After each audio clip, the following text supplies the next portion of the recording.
Tolong dipahami dengan baik, nanti di video berikutnya atau di bagian tengah akan ada panen massal yang sukses. Pertama adalah pakan awal. Pakan awal sangat vital atau sangat penting dalam budidaya belut. Jadi sebaiknya 1 minggu sebelum bibit dimasukkan, maka Anda harus menyiapkan pakan awal. Pakan awal bisa berupa kodok, ikan-ikan kecil, dan cacing atau bahkan belatung. Makin lama jarak antara memasukkan pakan awal dan jarak memasukkan bibit maka akan semakin bagus. Kenapa? Karena dengan demikian maka kodok bisa bertelur, ikan-ikan kecil juga jumlahnya bisa bertambah banyak, dan bila ada zat-zat organik lain maka akan bisa membusuk dengan sempurna. Adalah pakan lanjutan. Pakan lanjutan artinya pakan yang harus kita siapkan setelah bibit belut dimasukkan. Perhitungannya adalah sebagai berikut. Pada bulan pertama, masukkan 5% pakan dari bobot atau berat bibit. Jadi misalnya kita memasukkan bibit 1 kuintal, maka pakan yang harus disediakan adalah sebanyak 5 kg cacing. Kemudian pada bulan kedua sebanyak 10% dari total berat bibit. Berarti pada bulan kedua cacing yang disiapkan tidak lagi 5 kg melainkan 10 kg. Kemudian pada bulan ketiga maka pakan yang disiapkan harus 15% dari berat bibit menjadi 15 kg.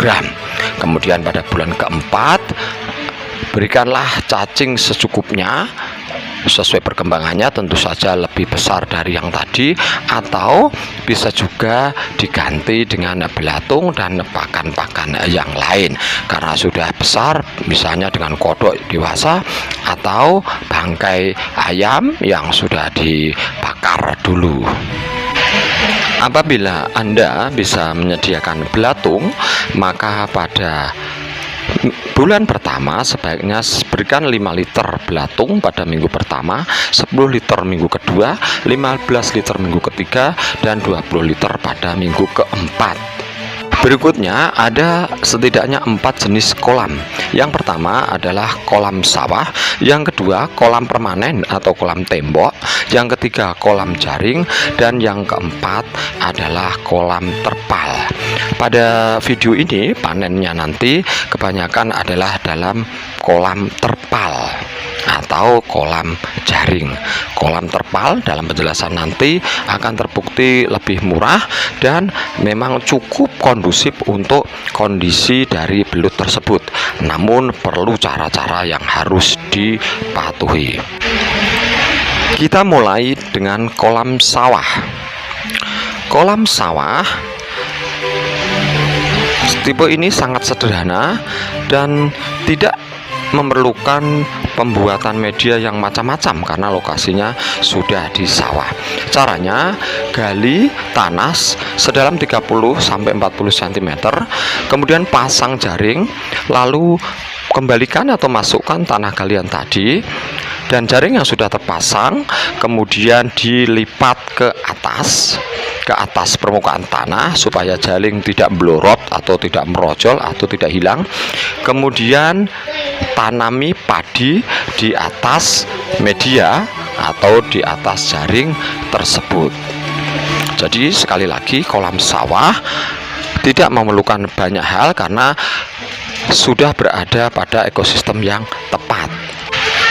Kolam tembok atau kolam permanen atau kolam beton, bila membuat dari awal maka tentu saja akan memerlukan biaya yang lebih banyak karena kita butuh bata, semen, kemudian tukang batu, kalau perlu ada besi dan lain-lain. Caranya adalah bisa menggunakan bekas kolam lele atau kolam yang lain, kemudian masukkan media, kemudian isi dengan air, lalu setelah diisi dengan air maka Anda bisa menanami dengan tanaman air. Kolam jaring mempunyai ciri atau syarat yang harus dipenuhi. Syarat ini cukup sulit apabila di lokasi Anda tidak ada air dari alam yang mengalir. Karena syarat dari kolam jaring, air harus mengalir selama 24 jam.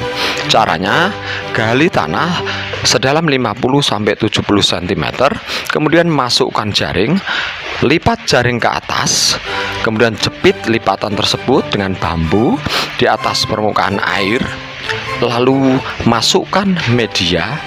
Nanti akan dijelaskan medianya, kemudian tanami dengan tanaman air. Sekali lagi, usahakan air harus mengalir terus, entah bagaimana caranya, karena kalau air tidak mengalir terus atau air stagnan, khawatirnya air akan habis. Nah, yang berikutnya adalah kolam terpal. Kolam terpal dianggap lebih murah dan bisa dipakai di mana saja. Ada beberapa jenis cara membuat kolam terpal, namun syarat utama adalah kolam terpal tidak dinaikkan ke atas, tetapi tanah harus digali dulu ke bawah, kemudian 80% dari bagian terpal harus masuk ke dalam tanah tersebut. Jadi Anda harus tetap menggali tanah. Apa gunanya terpal dimasukkan? Untuk menjaga kelembapan air. Galiannya cukup 50-70 cm, lalu masukkan terpal, kemudian lipat ke atas ke permukaan tanahnya, kemudian masukkan media, lalu masukkan tanaman air dan air. Berikut ini adalah beberapa jenis media yang telah kami coba, dan nanti Anda akan melihat bagaimana video panen dari media ini. Yang pertama adalah tanah 100%. Ini cocok untuk media sawah. Kemudian 80% tanah, 10% gedebok pisang, dan 10% media. Kemudian 80% tanah dan 20% tambahan gedebok pisang. Yang ini cocok untuk terpal. Kemudian yang terakhir adalah, sebenarnya ini masih eksperimen tapi alhamdulillah berhasil, nanti bisa dilihat, adalah batang pisang yang sudah membusuk 100% plus air. Jadi tidak ada tanah. Ini bisa dipakai di kolam terpal, sehingga nanti pembusukan dari gedebok pisang itu sudah berfungsi seperti layaknya tanah.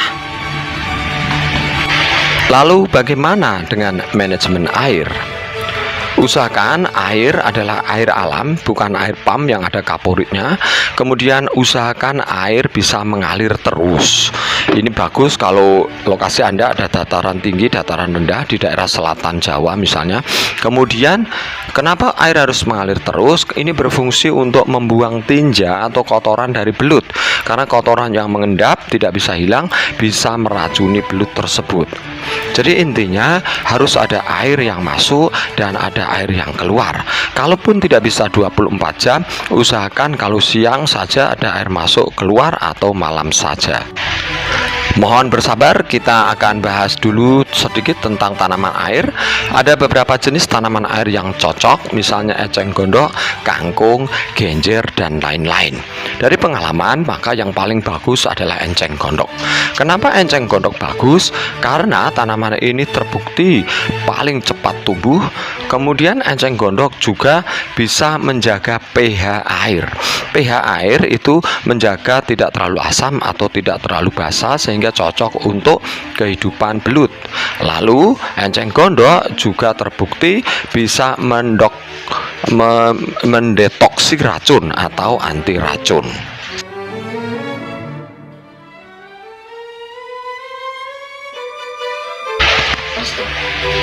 Nah, inilah pemandangan dari kolam terpal.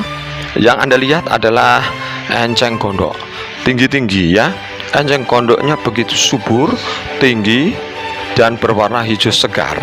Ini membuktikan bahwa media dan airnya juga penuh dengan zat-zat organik. Jadi apabila enceng gondok bisa tumbuh sedemikian pesat, maka kemungkinan besar belut yang ada di dalamnya juga bisa tumbuh dengan baik.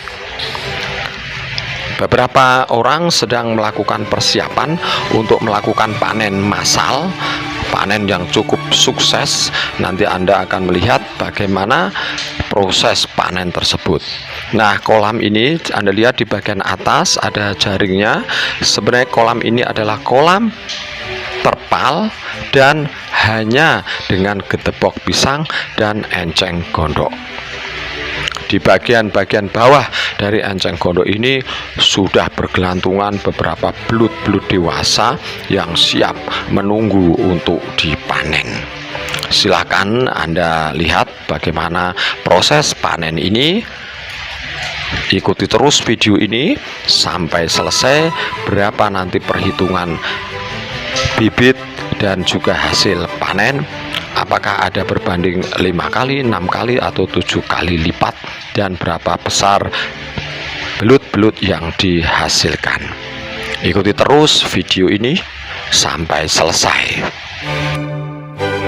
Jadi ceritanya ini masih kumpul-kumpul persiapan sebelum kita akan melakukan panen.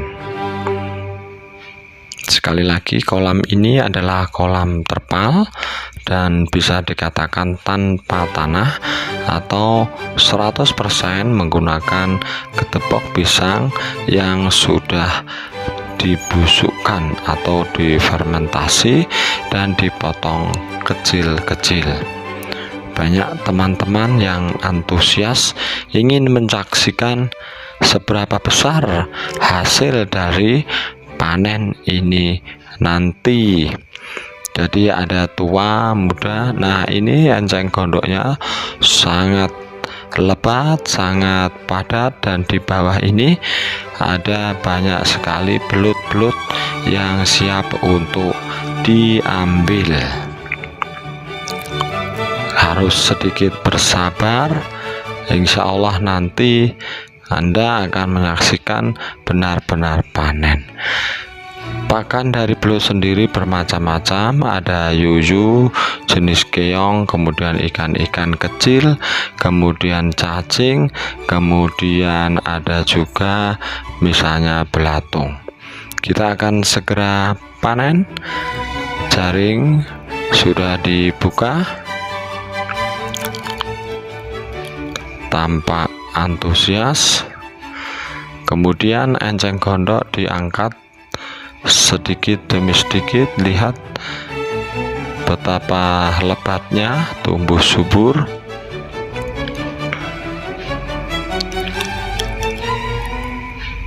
Nah, Anda saksikan di bawah itu adalah air. Jadi airnya cukup banyak karena memang tidak ada lumpur. Jadi airnya tidak recek-recek ya, air. Insya Allah video ini tidak bohong, artinya memang ini adalah hasil dari budidaya. Lihat enceng gondoknya, mengambilnya juga susah, berarti sudah tumbuh lama. Itu tadi penjelasan. Dibuat dulu sedalam 50-80 cm atau bisa lebih, kemudian terpal dimasukkan, diangkat ke atas, kemudian dijepit memakai bambu. Ada yang membuka bambu, ada yang masuk ke dalam kolam. Enceng gondoknya memang luar biasa. Anda lihat di bagian bawah enceng gondok bahkan tidak menyentuh tanah, artinya tidak kotor karena memang tidak ada tanahnya. Jadi ini adalah murni sebenarnya percobaan menggunakan getepok pisang yang sudah dibusukkan. Airnya sangat banyak, air mulai dikurangi, dikuras istilahnya dari kolam supaya lebih mudah dalam menangkap belut.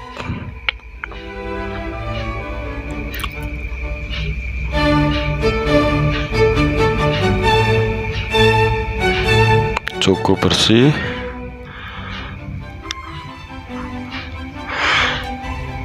Kita pasang kawat kasa atau penyaring supaya belut tidak ikut keluar terbawa air yang dikeluarkan dari kolam terpal. Jadi terpal dibuka, air dikeluarkan. Anda mungkin juga bisa menggunakan sedot atau pompa air secara pelan-pelan, kemudian dipasang saringan di ujung selang yang untuk mengeluarkan air. Tampak antusias teman-teman ingin melihat hasil dari percobaan menggunakan media 100% ketepok pisang. Mohon untuk bersabar mengikuti videonya supaya lebih detail, tidak dipercepat atau tidak dipotong-potong.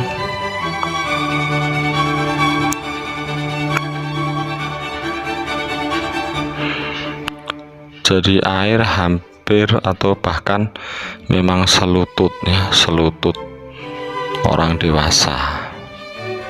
Jadi ini seperti budidaya sidat. Kalau sidat tanpa menggunakan enceng gondok, jadi medianya, belutnya itu nempel di akar-akar enceng gondok.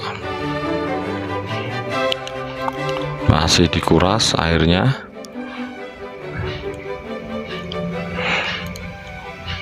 Jadi khawatirnya kalau langsung dibuka langsung nanti belutnya lepas semua, karena menangkap belut tidak mudah bagi yang belum terbiasa.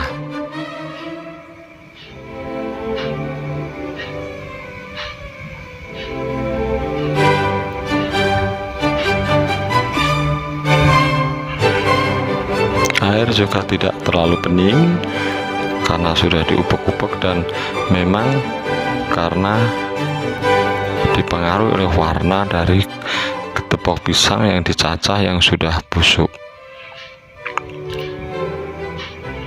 Sudah tampak berkurang banyak. Sebentar lagi ada apa di dasar kolam terpal ini?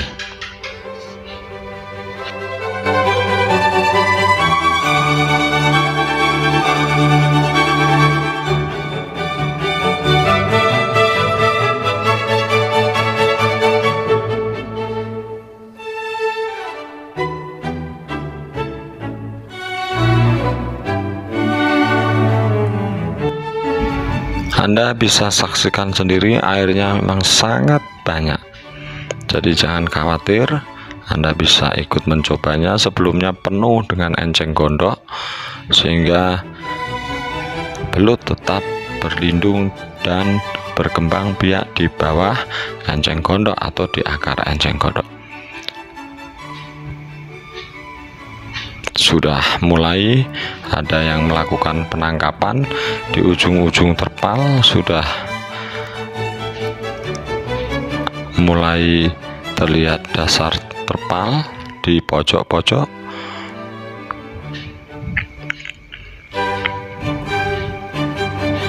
Mohon untuk bersabar.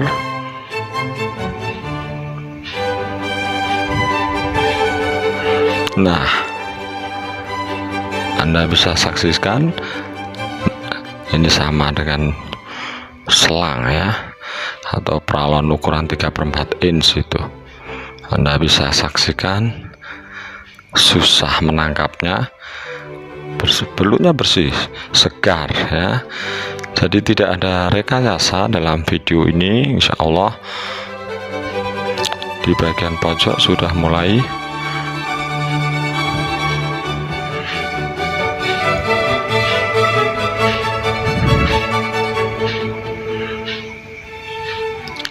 tidak ada lumpur, tidak ada tanah. 100% media menggunakan ketepok pisang yang sudah dicacah kemudian dibusukkan.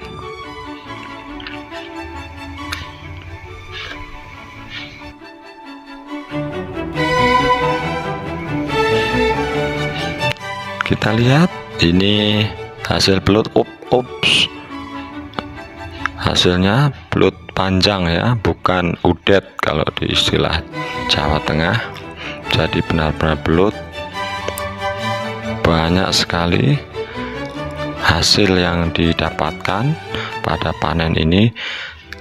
Sangat antusias anak-anak dan teman-teman yang lain.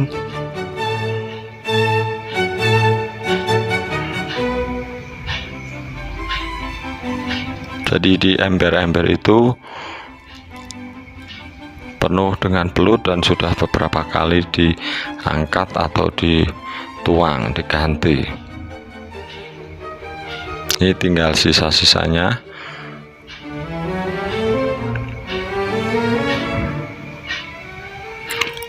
Sekali lagi, jelas tidak mungkin video ini adalah video rekayasa karena melibatkan begitu banyak orang.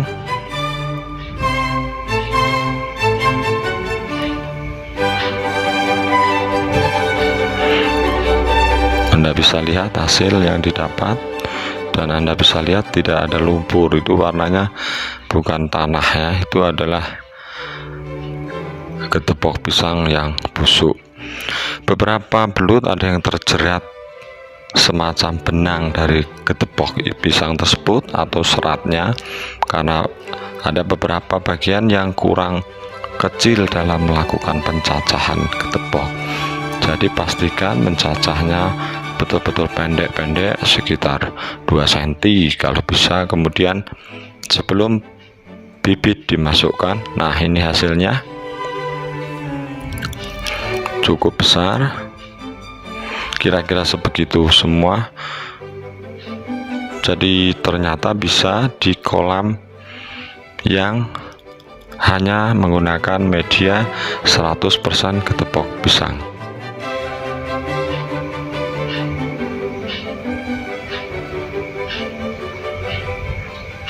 Air masih ada dan mudah karena kolam terpal, sehingga nah ini cukup besar, ini susah. Nah ini cukup besar, Anda bisa lihat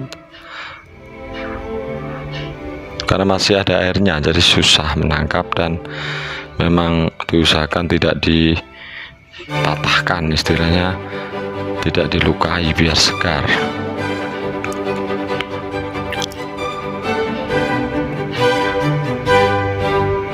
Sekali lagi, posisi terpal masuk ke dalam tanah, jadi bentuknya tidak seperti kamar mandi yang naik ke atas, tapi 80% bagian terpal masuk ke tanah untuk menjaga kelembapan. Kebetulan di area ini air bisa masuk secara alami dan juga bisa keluar karena daerahnya ada sumber air dari alam. Berapa lama waktu getepok hancur? Kira-kira 1 bulan. Ini hasilnya, sudah beberapa ember sebelumnya ya.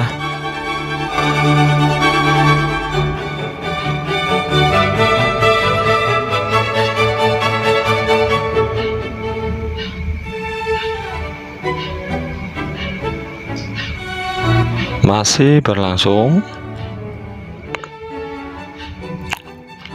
Karena masih ada air, maka air dikuras. Tadi nampaknya tidak ada, tapi ini masih banyak belut yang belum berhasil ditangkap. Hampir semua penangkap ini bukan penangkap belut, bukan petani. Mereka hanya suka dan ingin merasakan bagaimana panen belut.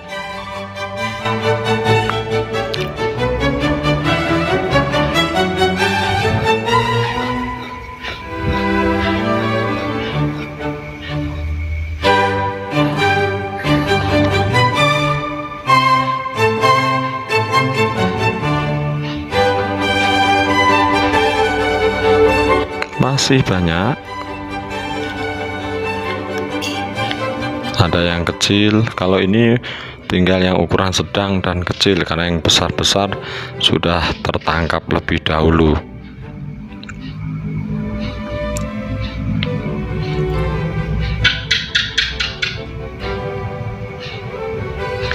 Nanti akan ditimbang berapa hasilnya panen kali ini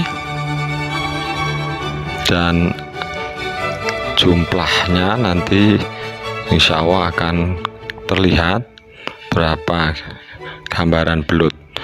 Sudah selesai kesempatan anak-anak.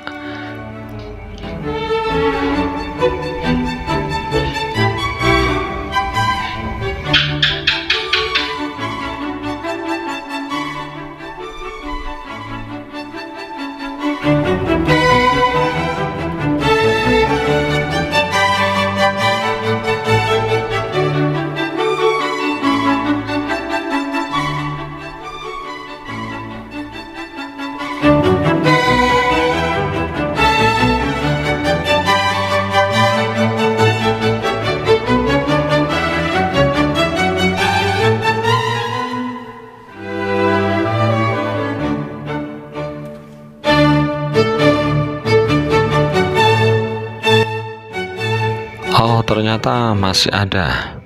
Jadi panen akan dituntaskan sampai tuntas. Kalau Anda perhatikan, tidak ada video pengulangan gambar atau pengulangan video ya. Gambar bergeraknya tidak ada. Jadi memang ini proses tidak mengulang tapi meneruskan. Jadi masih banyak.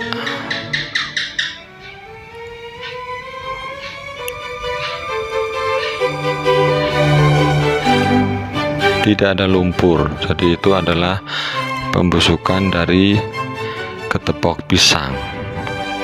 Anda lihat, kalau yang paling dasar jadi seperti lumpur itu wajar, namun bukan tanah.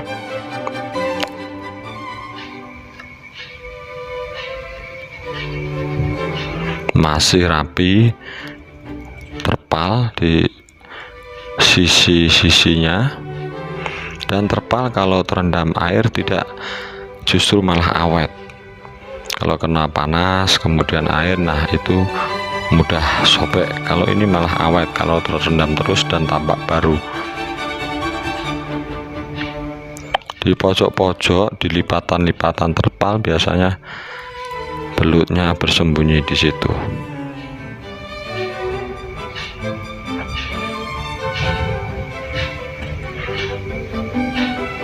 Nah, ini masih ada yang susah ditangkap.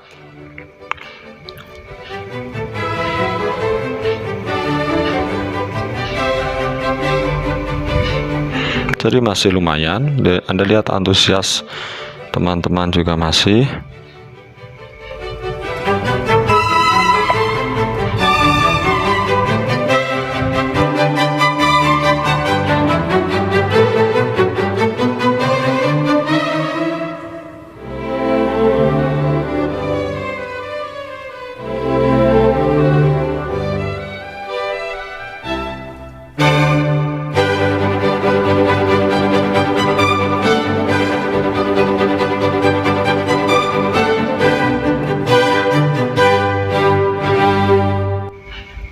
Mohon bersabar karena masih lumayan yang harus diambil. Anda lihat, nah ini dua ya, segini ukurannya, sangat menjanjikan, panjang, segar, susah ditangkap. Itu biasanya memang di pojok-pojok atau di bawah lipatan terpal yang di bawah pojok.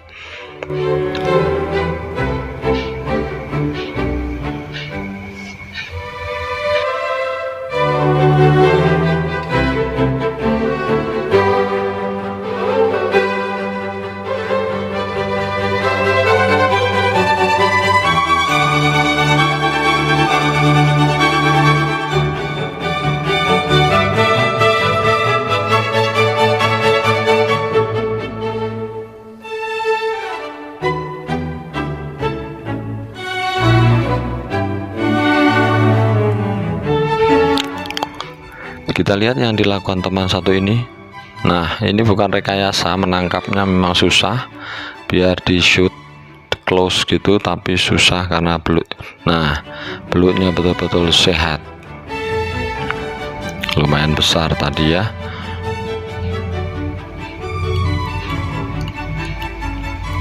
Masih dilakukan pemanenan.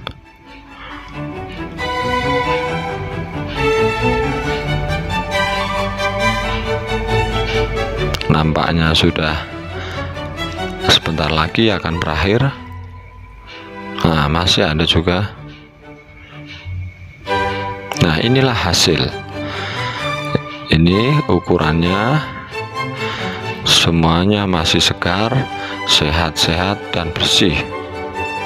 Warnanya kuning, bersih, besar sekali ukurannya.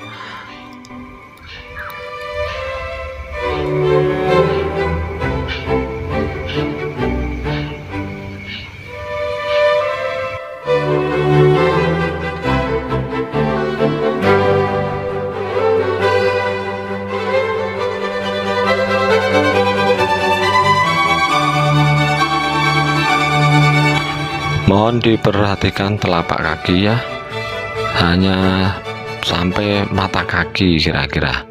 Lumpur yang merupakan hasil pembusukan dari ketepok pisang sangat dangkal, sangat tipis endapannya. Jadi bisa dikatakan ini memang tidak menggunakan tanah. Tidak menggunakan tanah, maksudnya tidak menggunakan media yang agak padat semacam lumpur. Ini hanya sisa-sisa dari pembusukan ketepok pisang.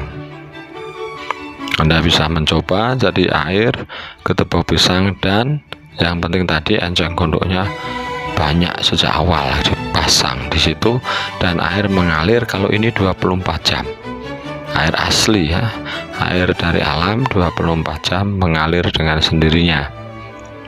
Di bagian pembuangan diberi saringan untuk pembuangan supaya belutnya ketika masih kecil tidak ikut masuk, atau yang besar tidak membuat buntu lubang pengeluaran airnya atau pembuangannya. Masih sebenarnya ini lebih lama, sudah beberapa diedit ya, cuman sayang adegan seperti ini lumayan bagus, jadi mohon bersabar.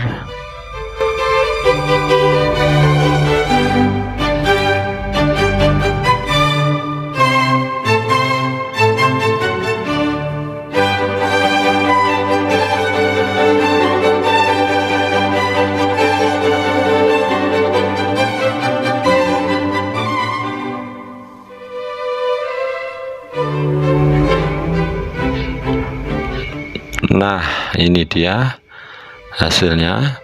Ini sudah dicuci pakai air bersih ya, supaya tampak lebih bersih. Senang sekali. Coba Anda bayangkan tangan Anda yang sini, besar-besar. Makanan ini kalau sudah besar itu kodok ya, kodok yang besar. Ini besar sekali.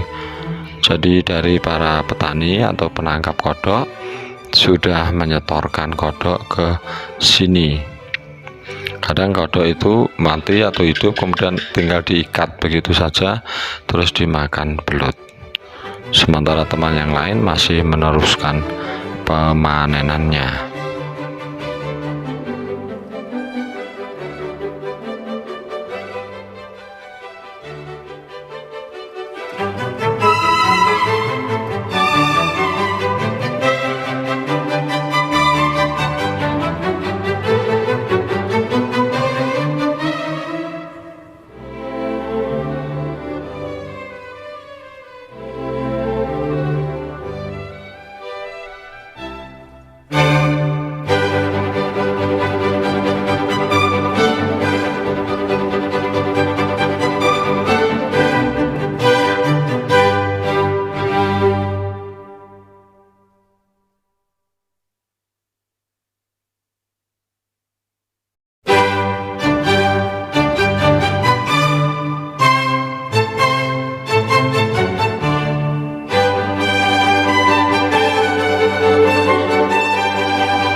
Nah, ini baru selesai, tinggal giliran anak-anak yang saat tadi menunggu. Ini masih ada banyak belut ya, dengan antusiasnya anak-anak Mereka suka sekali, kami juga suka karena bisa membuat mereka bahagia. Nah, anak-anak semangat.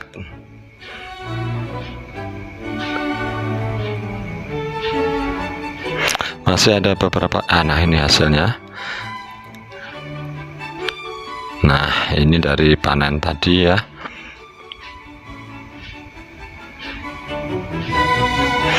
Masih ada beberapa kolam yang lain dengan berbagai jenis, tidak hanya 100% ketepok pisang, tapi belum saatnya dipanen. Ini hasil yang tadi.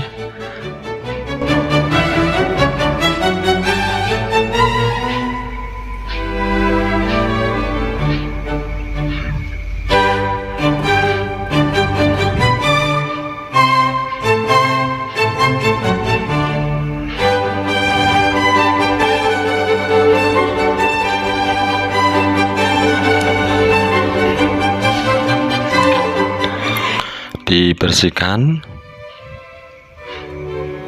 dengan air bersih.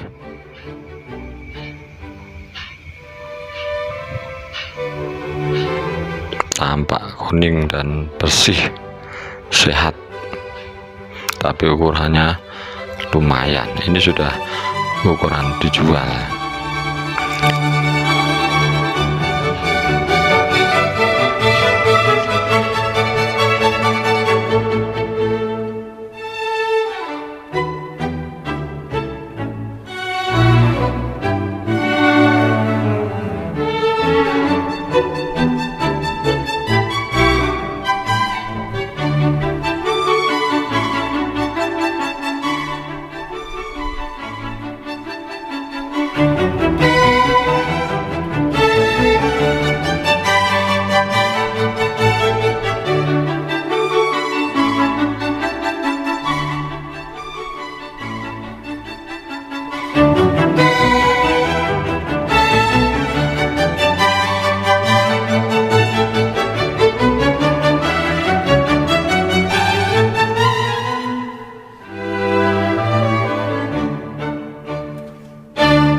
Seperti ini hasil dari penimbangan.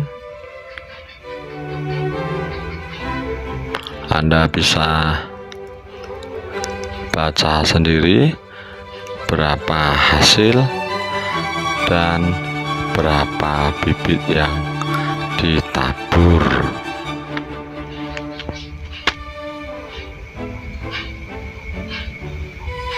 Cukup menjanjikan.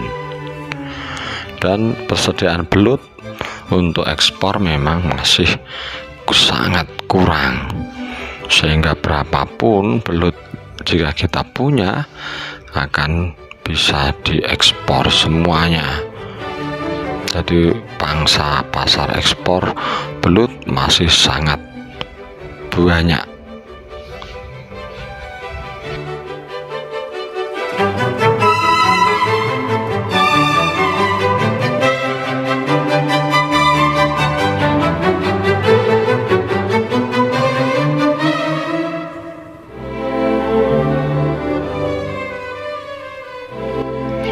Setelah menunggu beberapa saat, nah ini saatnya dinanti-nanti, kita makan bersama. Tentu saja lauknya ada belut yang segar yang baru kita panen tadi. Terima kasih sudah menyaksikan video ini. Video ini dibuat dengan sangat serius. Anda bisa mencoba mempraktekannya dan mudah-mudahan berhasil.